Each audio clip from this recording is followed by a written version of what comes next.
दोस्तों, मुझे काफ़ी सारे दोस्तों ने ईमेल भेजा है और मेरे दूसरे वीडियोस देखकर वो ये जानना चाहते हैं कि वो एक्सेल में सैलरी स्लिप कैसे बना सकते हैं, इजीली कैसे सैलरी स्लिप बन सकती है और किस तरह से मेरा add in convert into automatic conversion of numbers into words वो यूज़ कर सकते हैं। तो आज मैं आपके सामने लेकर आया हूँ एक वीडियो जिसमें मैं एक बहुत ही आसान तरीके से सैलरी स्लिप बताने जा रहा हूँ और इसमें सैलरी स्लिप ऑटोमेटिक बनेगी। बस एक बार आपको मास्टर में इंफॉर्मेशन डालना है और फिर हर महीने आपको डेज डालते जाना है, सैलरी कितने दिन की सैलरी किसकी बननी है, कितनी किसकी छुट्टियां हैं, उसको डालते जाना है और बस एक बटन दबाते ही आपकी सैलरी भी कैलकुलेट हो जाएगी और सैलरी स्लिप भी आपकी बनकर तैयार हो जाएगी ऑटोमेटिकली। तो देखते हैं कि किस तरह से ये एक्सेल सीट काम करती है। बल्कि एक्सेल सीट नहीं है, ये सॉफ्टवेयर है, पेरोल सॉफ्टवेयर इन एक्सेल। तो देखिए ये एक्सेल सीट है, हम इस पर आ गए हैं। इसमें देखिए इसमें 4 टैब हैं हमारे पास। पहला टैब है मास्टर टैब, दूसरा टैब है डेज, तीसरा है सैलरी रजिस्टर और चौथा है सैलरी स्लिप। तो अब हम चलते हैं पहले टैब पर। सबसे पहले हम पहला टैब देखते हैं, इसमें क्या है, हमें क्या करना है और किस तरह से सॉफ्टवेयर काम करता है। देखिए पहले टैब में जैसे कि इसके नाम से ही पता लग रहा है कि ये मास्टर है, तो ये हमारा एम्प्लॉय मास्टर टेबल है जिसमें आपको अपनी कंपनी के या जिन लोगों की आपको सैलरी बनानी है उन सभी का डेटा एक बार लिखना है, जिसमें आपको जैसे एक एम्प्लॉय आईडी, आप हर एम्प्लॉय को एक नंबर देंगे तो वो एम्प्लॉय आईडी हो जाएगा। उसके आगे नेम लिखना है आपको, उसकी basic salary, HRA, project allowance, special allowance etcetera, ये सब चीज़ें आपको इसमें डाल देनी है और ये सारे कॉलम आप फिल कर देंगे इसमें जिस तरह से दिए हुए हैं। एग्जाम्पल के लिए मैंने 4 कॉलम फिल किए हैं, आप देख लीजिए, अच्छे से आप देख सकते हैं। यहाँ पर एम्प्लॉय आईडी है सबसे पहले कॉलम में, फिर मैंने नाम रखा है, basic salary, HRA, project allowance, special allowance, other allowance, gross salary. Gross salary वो इन सब का सम है, basic, HRA, project allowance, special allowance, other allowance and other allowances. आप यहाँ पे फॉर्मूला भी देख सकते हैं। देखिए फॉर्मूला देखकर आपको क्लियर हो जाएगा कि ये कहाँ से कहाँ तक का सम है। C6 से G6 तक का सम इसमें आ रहा है। तो ये हमारी ग्रोस सैलरी हो गई। इसके बाद में हम PF डिडक्शन की बात करते हैं। तो ये 12%, बेसिक का 12% आ रहा है। आप इसको मैनुअली भी कुछ लिख सकते हैं, आपकी कंपनी के हिसाब से कम ज़्यादा, जिसका जितना भी हो उस हिसाब से आप यहाँ पर वैल्यू डाल सकते हैं। उसके बाद में ESI, ज़रूरी नहीं है कि सभी की ESI कट रही हो, लेकिन जिनकी ESI कट रही है उनके आप यहाँ पर ESI डिडक्शन डाल सकते हैं। जिनकी ESI नहीं कट रही हो वहाँ पर आप 0 डाल दीजिए। इसके बाद में टैक्स डिडक्शन, टैक्स डिडक्शन भी आपको खुद डालना पड़ेगा इसमें, जितना आपको टैक्स काटना है किसी का भी। तो इस प्रकार आप ये शीट भरते जाइए और आपका ये मास्टर टेबल तैयार हो जाएगा।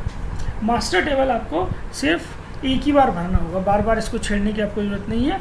बस आपको इसको सिर्फ अपडेट करना होगा कि अगर कोई नया एम्प्लॉय आपकी कंपनी में आता है तो आपको एक रो उसके लिए आगे एक जो ऐड कर देना होगा, और अगर कोई एम्प्लॉय छोड़कर जाता है तो आपको उसकी रो इसमें से हटानी पड़ेगी। और अगर किसी सैलरी चेंज होती है,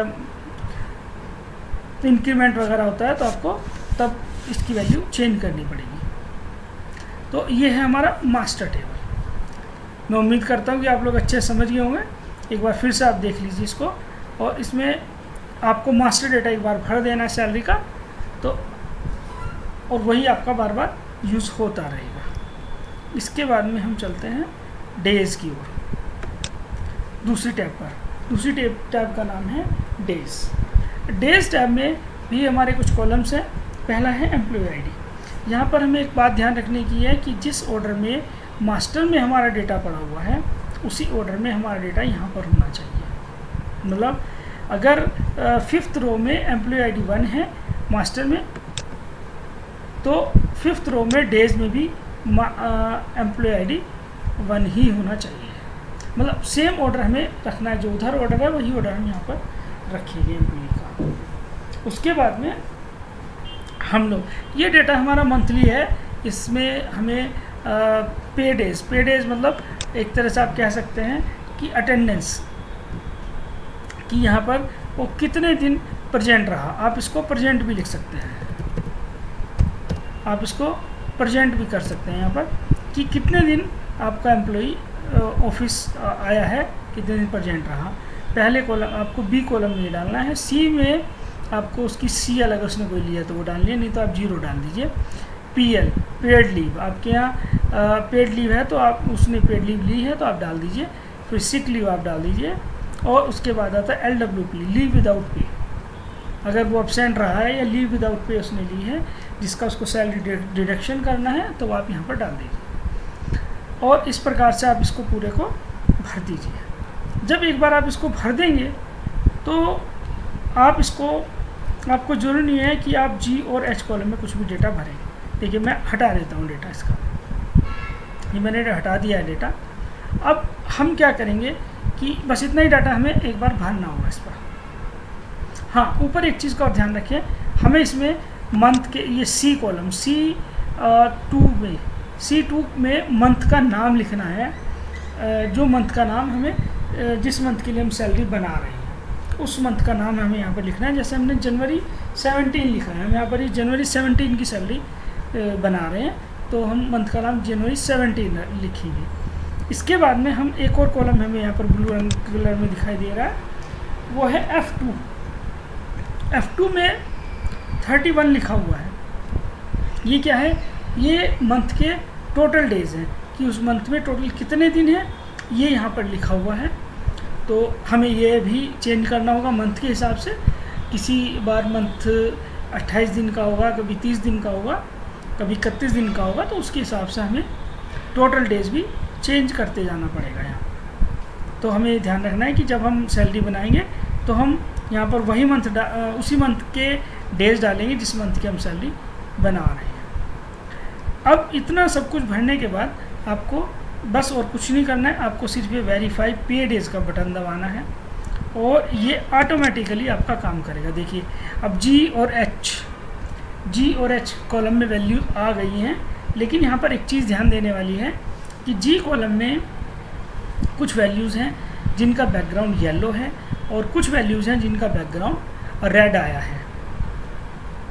जी हाँ, देखिए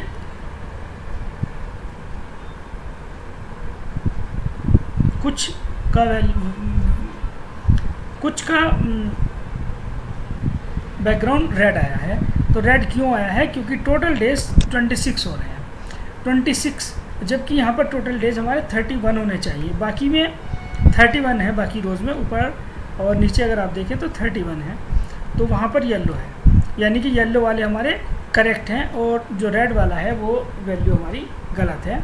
तो हमें उसका डेटा चेक करना होगा। देखिए 13 डेज प्रेजेंट था आपका एम्प्लॉई नंबर 2 और CL उसने 7 ली है।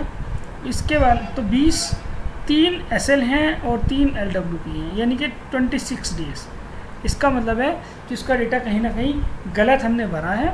तो ये हमारा वेरीफाई पे डेज जो है हमारा ये चेक कर रहा है कि हमारी वैल्यू हमने जो भरी है इसमें वो सही भरी है कि गलत भरी है। तो यहाँ पर हम देखते हैं क्या हुआ है। तो इसका मतलब हमारे सपोज 18 दिन उसने जो है वो प्रेजेंट था, तो अब ये हमारा सही हो गया 31। अब हम दोबारा से हम वेरीफाई पे डेज चलाएंगे तो ये देखिए रेड कलर हमारा गायब हो गया है। इसका मतलब है कि वो अब हमारा डेटा ये ठीक हो गया है। तो अब हमने अपना काम कर लिया है। अब हम देखते हैं तीसरी सैलरी रजिस्टर। अभी सैलरी रजिस्टर में कुछ डाटा भरा हुआ है, आप चाहें तो इसको हटा सकते हैं, लेकिन हेडिंग नहीं हटाइएगा। हम सिर्फ ये डाटा हटाएंगे। ये डेटा मैंने डिलीट कर दिया है। देखिए अभी डेटा नहीं है, सिर्फ हेडिंग बचा है यहाँ पर। अब हम क्या करेंगे, हम वापस डेज वाले टैब पर जाएंगे और डेज वाले टैब पर जाकर हम कैलकुलेट सैलरी का बटन दबाएंगे। अभी एक्सेल काम कर रहा है, अभी थोड़ा सा वेट कीजिए। देखिए एक्सेल काम कर रहा है और ये आपका सबकी सैलरी कैलकुलेट होकर आ गई है। ये आपकी सबकी सैलरी जो आपके एम्प्लॉय थे, चार एम्प्लॉय वहाँ पर हमने लिए थे, 4 के 4 की सैलरी कैलकुलेट होकर आ गई है। इसके बाद में सैलरी स्लिप का भी हमारा जो है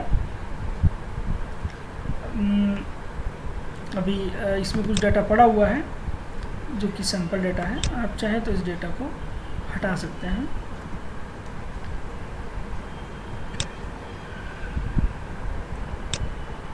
इसको हटा देते हैं। एक मिनट देखिए, ये डाटा हमारा हट गया है, क्लीन हो गया डेटा हमारा। ओके, तो इसमें हमें कुछ भी करने की जरूरत नहीं, सैलरी स्लिप हमारा बिल्कुल ब्लैंक रहेगा। और इसके बाद में हम इसको नीचे वाला बटन दबाएंगे। असल में हमें उससे पहले हमें यहाँ पर सैलरी रजिस्टर को एक बार चेक कर लेना है। थोड़ा सा देखने में हमें सैलरी ठीक लग रही है।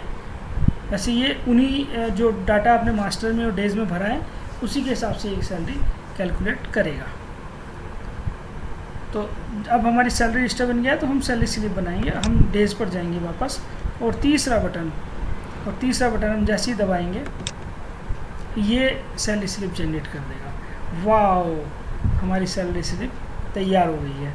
ये देखिए आपके सामने सैलरी स्लिप बन गई है। और अब हम इसका प्रिंट प्रीव्यू देख सकते हैं।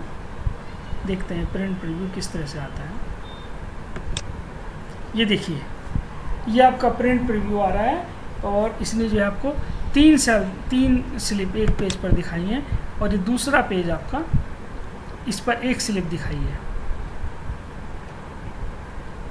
तो आप इनका प्रिंट निकाल सकते हैं और इनको बीच में से काट कर आप अपने एम्प्लॉयज़ को दे भी सकते हैं। तो इस प्रकार ये सॉफ्टवेयर आपका बहुत ईजी है काम करना। बस इसमें ध्यान रखिएगा कि मास्टर डेटा सबसे इम्पोर्टेंट है और मास्टर डेटा अगर आपने सही डाला है तो ये सॉफ्टवेयर आपका सैलरी सही बनाएगा। आपको इसमें कुछ ज़्यादा मेहनत करने की ज़रूरत नहीं है। बस एक बार आप मास्टर डाटा तैयार कर लें, उसके बाद आपको हर महीने कुछ मिनट लगाकर, सिर्फ 10 मिनट लगाकर आपको अपने एम्प्लॉयज़ का अटेंडेंस वाला शीट भरना है, अटेंडेंस वाला डेटा भरना है डेज के शीट पर, और आपका ये आसानी से आपकी सैलरी स्लिप भी बन जाएगी और सैलरी कैलकुलेट भी जाएगी। अब हम एक बार फिर सैलरी स्लिप पर देख लेते हैं। देखिए सैलरी स्लिप पर अगर आप जाएंगे तो यहाँ पर नेट सैलरी इन वर्ड्स भी आ रही है, जो कि एक फॉर्मूले से आ रही है। और ये फार्मूला एक्सेल का बिल्ट इन फार्मूला नहीं है, ये एक मैंने इसके लिए एक एड इन बनाया है, जिसके लिए आप देख सकते हैं एक मेरे दूसरे वीडियोस। और दूसरे एक्सेल के लिए ऐसी अच्छे टिप्स देखने के लिए आप मेरा चैनल सब्सक्राइब